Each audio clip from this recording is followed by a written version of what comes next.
Hey everyone, Happy New Year and welcome to a new UJAM walkthrough. Today we take a look at a new UJAM series that boldly goes where no UJAM plugin has gone before. Usynth. You guessed right, it's a synthesizer.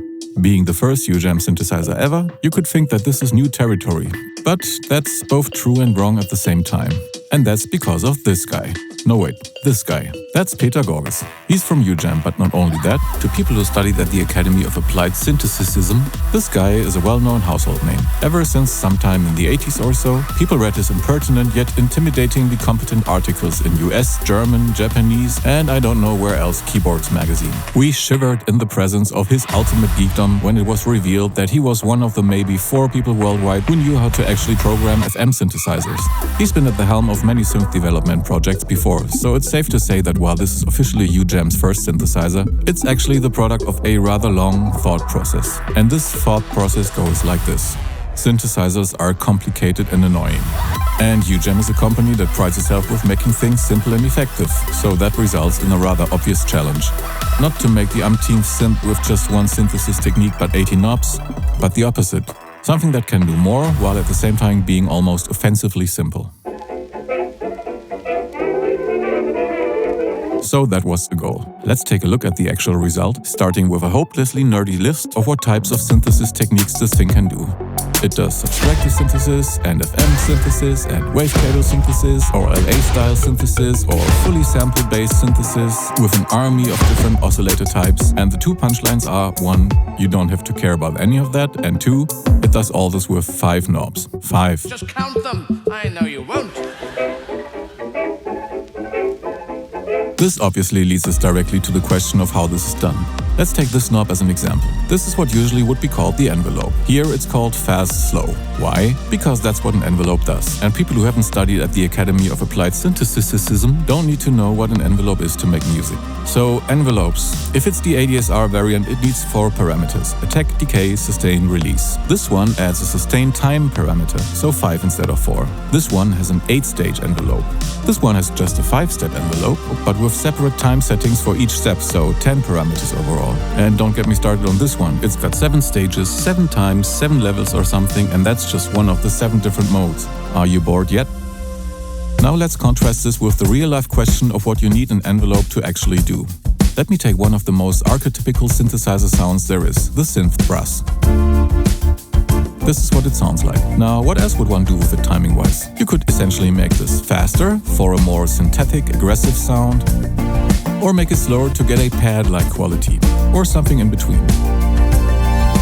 And voila, that's 1 knob instead of 4, 5, 8, 10 or 21. And pretty much the same goes for the other 4 knobs. Like, this is the knob previously known as filter, or in short, cuff. But other than a regular filter knob, it will do whatever makes a given sound dark or bright. And these 3 knobs are what I would personally call author's choice knobs. Building a synth is no good without experts that then create nice sounds with it. This is the good old-fashioned honorable craft of an author. And for each sound, that author hands you the most interesting things you can do with it. And that's Usynth. Wait, what's with the rest of the plugin? There's clearly more than 5 knobs. Okay, but those are not about the synth, but what complements a synth. That doesn't count. Synthesizers are also known for their arpeggiators. You know, where you hold down some keys and it makes you sound like you're Arthur Rubinstein. Now, most arpeggiators simply do what the name implies, arpeggios. And this one gives you all the usual settings like speed, note length, swing, octave range and pattern length. But with the long UJAM tradition of having pattern archives in their plugins, this thing is unsurprisingly a lot more playful. So you get styles.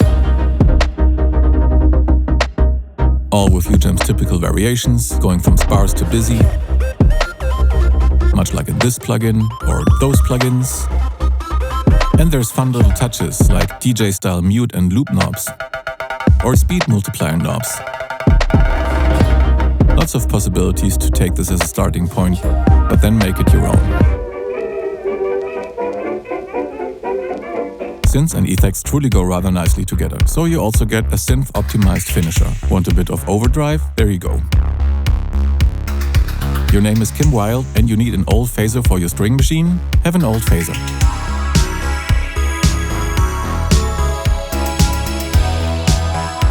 have in fact studied at the Academy of Applied Synthesizers, and right now you truly need that one particular bandpass filter with a specific amount of resonance, okay, here we go. And the most elementary synth effects get their own section for your convenience. Not much to explain here. It's delays and reverbs. They range from classic to cheeky and they sound very good. This video is way too long already anyway, and there's 2 more things I need to get to.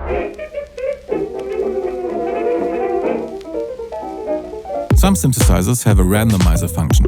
Those are often super fun. You press the randomize button and get something awesome. Great. Unless it's not awesome, then not great. If only you hadn't pressed the button again. The surprise function gets rid of these problems. For one, have an undo button. And the other nice little twist is this variation amount. Maybe you kind of like the sound you have already. There's just a certain je ne sais quoi missing. Like this.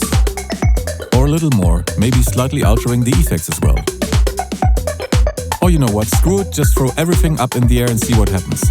After all, I have an undo button.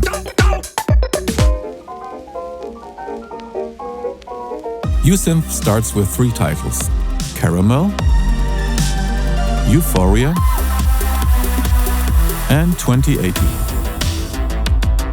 Much like with virtual guitarists and drummers, these titles all have a clear artistic focus. But now you can easily switch between the engines and sample libraries without ever closing the plugin with this fancy new browser, where you can also preview sounds without committing until you press the load button. And there's categories, an archive for your user patches, some preference settings, you know all these things. This video is long enough now. So there you have it, a synth the UJAM way, covering an absurdly wide range of sounds while being nicely fast and simple to use. A synth for people who haven't studied for years at the Academy of Applied Synthesizers but just want to get a great sound quickly. That's the official company line, I guess. But as a synth geek who has indeed studied at the Academy of Applied Synthesizers, I do insist that this is nice from me too. I'm not exactly patient when I create sounds, so I welcome the fast workflow. I like the clear focus on core essentials, and I appreciate any synth that dares to leave the well-explored paths of running sawtooth waves into filters. And frankly, things like this hilariously overpowered Arpeggiator and the totally nerded out randomizer function are just super fun. Plus, let's be honest, don't we all like to pretend that we are these Abbey Road style lab coat wearing scientists that know exactly where they want to take a sound and then do it knob turn by knob turn? I know I've done it. Yet sometimes there's these moments where you just want to go, plug in, inspire me, now, I've got a deadline. And for that, this isn't exactly helpful, but this is. But don't take my word for it. As always, try this out for yourself with the demo that runs without any restrictions for a month. And that's Usynth. Nope. I can't read the promo slogan. I really don't have that in me. People would just laugh at my attempt to sound like Dan. You say it. No? That's what I thought. Usynth sounds like you.